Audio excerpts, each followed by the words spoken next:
Hi, this lecture is on pharmacology. Pharmacology, of course, is all the drugs.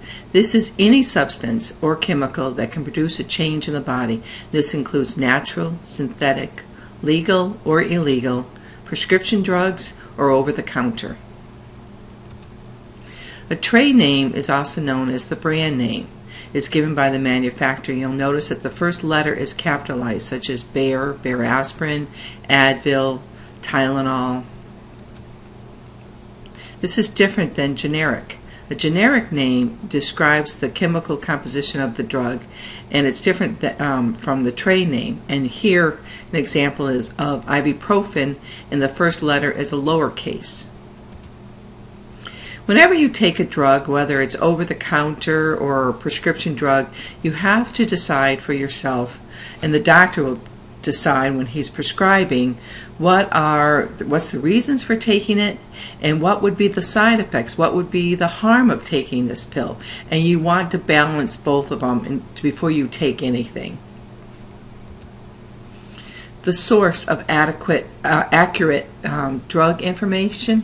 So most dental offices use the PDR, which is the physician's drug reference. There are other sources, but in today's world, there's even an app that you can get, and so all this information is right at your fingertips. So if your patient comes in, has a list of prescriptions, and especially generic names that you might not know what those are, so that way you can look it up and make sure that you're not prescribing something they're already on or something that might have a negative reaction. Parts of a prescription.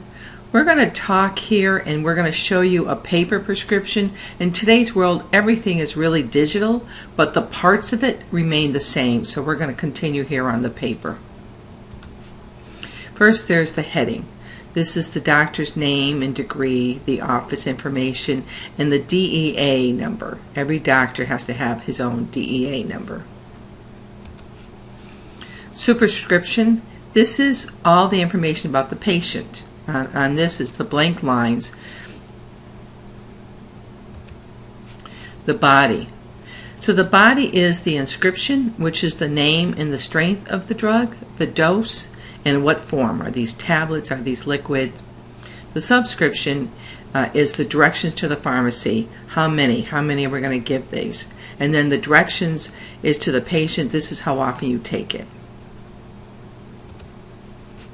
The closing is the doctor's signature, and then at the bottom they'll say, can we refill this, how many, and can a generic be substituted. Generic, according to your insurance of today, mostly always will have to be substitute unless the doctor says no.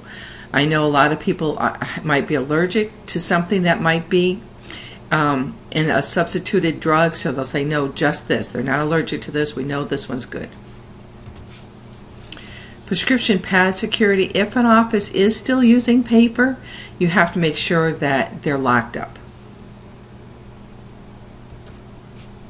Then, of course, anything you prescribe, you're going to document it. Here is an example of what it would look like on the computer if you're going to document it. Sometimes if you're writing a prescription and it's paper, they'll have a copy that you put right there in the chart, but even with that, you have to hand write out what you did for the patient, what you prescribed, how many you gave, is there a refill. Everything you wrote on the prescription goes in the patient's chart.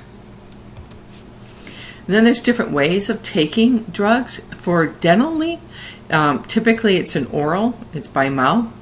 Topical, we see that when we do a topical anesthesia.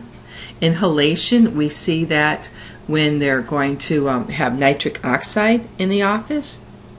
On the bottom here you see transdermal. We talk about that in CPR. That might be a patch, a medicated patch that they might have on that you might have to remove if it's on their chest, where you're going to put on the pads during CPR. Thank you. There's also, in this lecture here, there's another handout that has all sorts of abbreviations. You want to make sure that you look at that. There will be a quiz on those abbreviations. Thank you.